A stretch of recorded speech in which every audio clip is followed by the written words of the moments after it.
À partir de demain, nous allons pouvoir tourner la page du premier acte, en quelque sorte, de la crise que nous venons de traverser.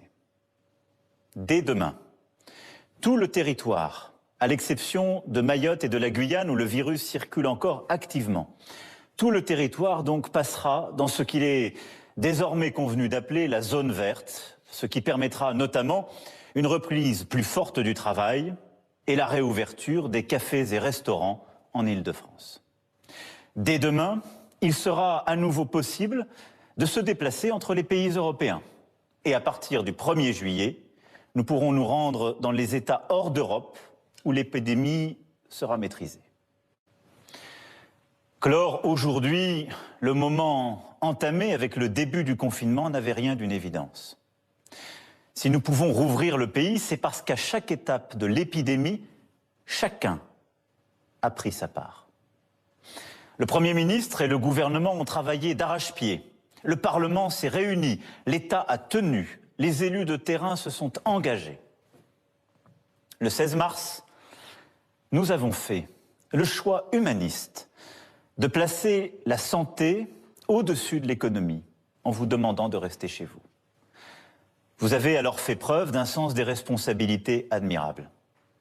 Et grâce à l'engagement exceptionnel de nos soignants et de toutes les équipes, l'ensemble des malades qui en avaient besoin ont pu être pris en charge, à l'hôpital ou dans la médecine de ville.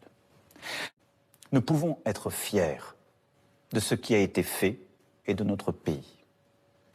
Bien sûr, cette épreuve a aussi révélé des failles, des fragilités. Notre dépendance à d'autres continents pour nous procurer certains produits, nos lourdeurs d'organisation, nos inégalités sociales et territoriales. Je veux que nous tirions toutes les leçons de ce que nous avons vécu. Et avec vous, comprendre ce que nous avons mieux réussi ou moins bien réussi que nos voisins. Nos forces, nous les conforterons. Nos faiblesses, nous les corrigerons vite et fort. Chômage partiel, prêt aux entreprises, accompagnement des commerçants, des indépendants, soutien des plus précaires. Tout a été mis en œuvre par le gouvernement pour sauvegarder nos emplois et pour aider chacun. Nous avons décidé des plans massifs pour des secteurs les plus durement touchés. L'industrie automobile, l'aéronautique, le tourisme, la culture, la restauration, l'hôtellerie. Et nous poursuivrons. Au total, nous avons mobilisé près de 500 milliards d'euros pour notre économie, pour les travailleurs, pour les entrepreneurs, mais aussi pour les plus précaires. C'est inédit. Et je veux ce soir que vous le mesuriez aussi pleinement. Dans combien de pays tout cela a-t-il été fait?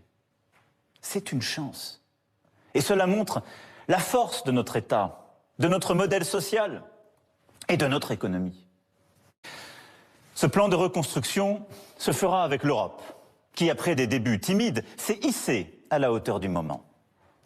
L'accord franco-allemand, autour d'un endettement conjoint et d'un plan d'investissement pour redresser l'économie du continent, est un tournant historique. En empruntant pour la première fois ensemble, avec la chancelière d'Allemagne, nous proposons aux autres États européens de dire « nous » plutôt qu'une addition de « je ». C'est le résultat d'un travail acharné, initié par la France et que nous menons depuis 3 ans. Ce peut être là une étape inédite de notre aventure européenne et la consolidation d'une Europe indépendante qui se donne les moyens d'affirmer son identité, sa culture, sa singularité face à la Chine, aux États-Unis et dans le désordre mondial que nous connaissons. Une Europe plus forte, plus solidaire, plus souveraine. C'est le combat que je mènerai en votre nom dès le Conseil européen de juillet et dans les 2 années à venir. L'indépendance de la France, pour vivre mieux, exige aussi notre unité autour de la République. Tel est le 2e axe de cette nouvelle étape. Je nous vois nous diviser pour tout et parfois perdre le sens même de notre histoire. Nous unir autour du patriotisme républicain est une nécessité. Nous sommes une nation où chacun, quelles que soient ses origines, sa religion, doit trouver sa place. Est-ce vrai partout et pour tout le monde? Non.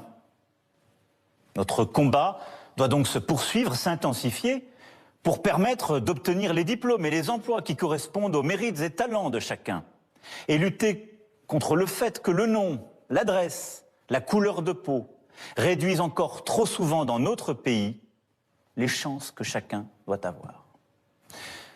Nous serons intraitables face au racisme, à l'antisémitisme et aux discriminations, et de nouvelles décisions fortes pour l'égalité des chances seront prises.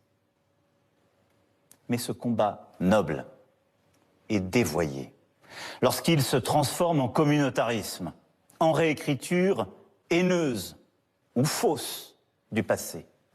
Ce combat est inacceptable lorsqu'il est récupéré par les séparatistes. Je vous le dis très clairement ce soir, mes chers compatriotes. La République n'effacera aucune trace ni aucun nom de son histoire. Elle n'oubliera aucune de ses œuvres. Elle ne déboulonnera pas de statues. Nous devons plutôt lucidement regarder ensemble toute notre histoire, toutes nos mémoires. Notre rapport à l'Afrique en particulier, pour bâtir un présent et un avenir possible, d'une rive l'autre de la Méditerranée, avec une volonté de vérité et en aucun cas de revisiter ou de nier ce que nous sommes. Nous ne bâtirons pas davantage notre avenir dans le désordre. Sans ordre républicain, il n'y a ni sécurité, ni liberté. Cet ordre, ce sont les policiers et les gendarmes sur notre sol qui l'assurent. Ils sont exposés à des risques quotidiens en notre nom.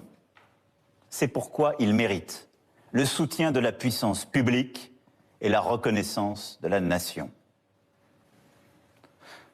Enfin, il me reviendra avec vous de bâtir de nouveaux équilibres dans les pouvoirs et les responsabilités.